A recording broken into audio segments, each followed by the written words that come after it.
that's one of the things that we can do for our kids today is always help them figure out that this is a learning curve. This is what we do. We are going to learn, we're going to adjust, and we're going to win because that's our mindset. Yeah.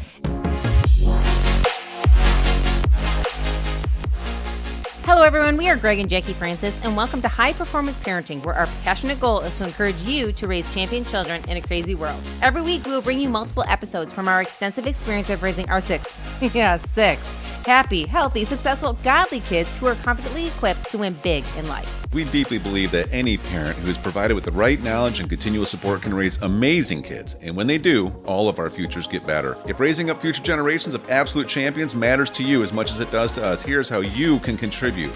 Like and share this podcast with everyone you know. And together, let's embrace this journey of raising champion kids in a crazy world. Hey guys, welcome back. Super excited to chat with you guys again today on the podcast. We've had a busy week. I don't know how many of you guys feel like it just keeps getting busier and busier. But we had a busy week this week. So kind of like a recap, I remember last time we were chatting, we were talking about sports with our kids. Why is your finger on that button? I'm just ready to go whenever you're ready. I don't want to interrupt you.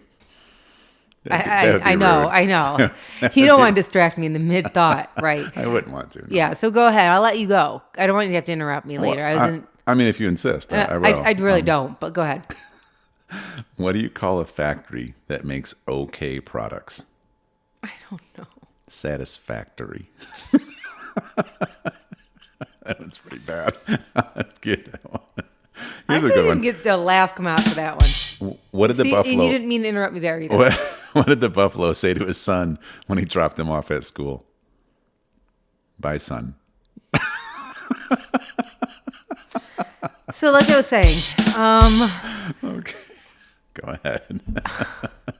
Most of these jokes that Greg gives out are for his own sense of humor. Just so everybody knows, you don't really have to feel like you have to laugh when you're driving down the road. But if by chance you do, please send a picture to him. I got some encouragement recently saying that I think you're really funny on there. So I'm like, okay, that's all I needed. That'll keep me going for another year. And that was from our sweet little Abby, who was listening to all of our podcasts. That's who you got the feedback from. Okay.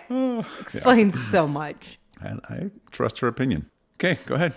And so last time we chatted, we were chatting about sports, and we were just talking a little bit about the kids. They were getting ready for their cross country meet coming up, and at our three middle ones, Chrissy, Druce, and Ellie run cross country, and it's been fun watching them.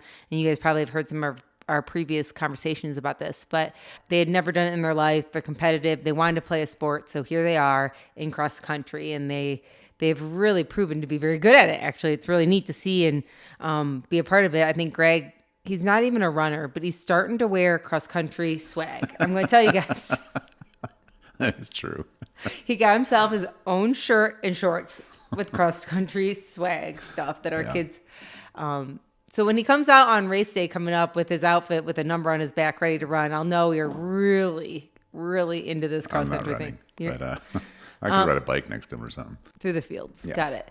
So with that being said, we had track meet last week, and the weather here is pretty warm. It's like 100 degrees. I mean, it's no humidity. It's dry, but it's a little hot out, and the kids were going to be running. And so we got to the place, I don't know, like 30 minutes early, right, honey? Like 30 minutes early to let them kind of get going and kids jump out of the car. You kind of have to wait from the other schools that are showing up on buses and stuff. So our kids are waiting and hanging around. And, Druce, he's just like pumped because he's been through, 2 at this point, I think. And the first one he did well, second one he did well. Feels like he's gaining some momentum. I told him that if he gets a top 5 finish, I'm going to take him to a Boise State football game. So he's pretty jacked about that. But he kind of showed up for this one a little, like almost expecting that he's just going to be able to go out there and do well, right? Yeah, he really didn't anticipate what was coming with the other teams because he hadn't ran against them before. Yeah. And he really just, I don't know. And he's a good athlete, but he's in 6th grade and he's running against 6th, 7th, and 8th graders. Right. Yeah. And he's kind of average height. So it's not like he has super long legs or anything like that. He's competitive, so he'll do his best. But the point he's was easily a foot shorter than all the people that usually lead these races. Totally. Yeah. But with that, he was gaining momentum and doing better, and we could tell that he would, with enough of the right work, easily make the top 5. No matter what his competition is, easily make the top 5, just because he's a grinder and he's a hard worker and he is competitive and he definitely wants to be in that top 5. Mm-hmm. So we knew it, and we really, anticipated it being any one of the races coming up. Well, he jumped out of the car and he grabs his basketball from our car and sees like 3 or 4 kids who I don't even know if they were runners or just left behind from school or just live in a neighborhood close by. And he decided, let's have a 3-on-3 real quick right before I'm supposed to run a mile and a half. So we kind of are like, Druce, Greg and I work really hard at giving him the right thought process. But, some things it's like, okay, Druce, I don't know if I would do that. But if that's what you want to do, we're going to be over by the starting line. So when you're ready, join us. So 30 minutes later, when the boys are about to take off, again, it's pretty hot out. It's been pretty hot. There's no shade. We are out in the sun right now. And he comes over like, are we about to start? He's out of breath. Dripping with sweat. Like, not enough water. So he starts chugging water. Like, he just ran a mile and a half. And we're both sitting there like, okay. We're giving each other looks like, let's see how this goes. Let's see how it goes. And, maybe you're like us. Sometimes we're like, is this the right time to say that? I don't know if I would have done this talk, or is it just, you know what? It's a good opportunity to just let him be, because truth is, it kind of could have went either way. But they get in line, and there are some good, like, sharp, strong-looking boys on this line. Yeah. Like, there are some tall boys that look like they've been doing this for a little bit. Yeah. So they all line up. Druce typically is first on the line, and he's, like, literally ready to sprint the minute the gun goes off. This time, he's back a row or two, and we're just kind of like, Druce, move up. He's trying to catch his breath. It's very obvious that he's thinking to himself, oh my gosh, I'm not even like cooled off enough to do this. They take off. And what happened next, babe? Well, let's just say this. It for sure wasn't a top 5 finish. No. I don't know what he even got. What did he get? He was like in the 20s, wasn't it? Yeah, which wasn't his best. It was his worst showing yet, for sure. And he was gassed at the end. And it kind of shook him. Yeah, he was gassed at the end. Where literally, there's like maybe 10 feet where all the parents are at the very end. And we're on either side of the flags. And I see a boy coming up. I'm like, Druce, sprint. Like, get this last guy in. He had nothing. And he had nothing. And this kid comes out of the, like, crowd and takes off. And he comes through and he gives me this look. And I'm like, you okay? And I don't know about you moms. It's like, it always can go 2 ways. It can be like big hug, like no big deal. You did like, or it's kind of like I'm not going to say much, but what happened type thing. But so I said to him, you okay? Because Greg hadn't come from like the crowd yet. He's like, I have the worst cramp in the side of my side. It hurts so bad, Mom. I'm like, yeah, I could imagine that. He's like, I don't know what happened today. I'm like, me neither right now. About that time I walk up, hand him his basketball back. Yeah. Say, all right, let's go home. He's hoping it's going to connect. Yeah. So here's Greg and I. Not to like keep this going, I will tell you, Chrissy ran really good on that race. That was really good. Ellie did good. Again, it was a really tough, competitive group. Yeah. But so we get in the car and we get home and into the air conditioning, and about 5 glasses of water later, he kind of gives this look like, I don't know if I should have played basketball before. He was pretty shook though. He was, when you tell he's frustrated with himself, he's not really sure how to handle that. He's not the type to just walk around being upset. No. So what he'll do is he'll kind of get quiet, or he'll get kind of, a little clingy type thing. Or how do you think I did? How do you think I did? Do you think I did good? Do you think I did my best? And he kept asking him like, hey, you've had better races. You'll do better. Until finally he asked, so what do you think I could have done better? Yes. And I'm like, okay, there it is. Right. So we had a great opportunity, guys. And I'll preface this before we kind of go into it all, is that, always our kids know that we give correction with love. It's always from a position of knowing that their best is enough, but their best is required. Sure. And so we just want to tell you guys that, we have a big philosophy. We don't, our kids play a lot of sports. They get in the car. We don't rag on them right away. We don't, we try really hard to just make sure that we have that discerning spirit. We of balance knowing. it. We balance it with making sure that they know that they're loved and they're supported, that they know that they're cared for no matter what. But at the same time, we're winners. So if we're going to run a race, why don't we try to go win? And that's part of it. And so with that, when we sat down, it was a position of where, like, let's have a good conversation about this. Yeah. Like, with a little feedback from us and a little feedback from him. Yeah. On how we can improve for the next one. So, so of course we go back to our core philosophies all the time when in these spots. And like Jackie was saying, if, your best is enough, but your best is required. And when we mention that philosophy again, we're talking about like, hey, do you really think that all the kids that got top fives, which I know is your goal, do you think all those kids were playing basketball before this race? And he's like, thinking about it. I'm like, I'll just tell you, I was standing by the starting line. They were over there. They were warming up. They were relaxing. They made sure that they were already hydrated because they didn't want to cramp, right?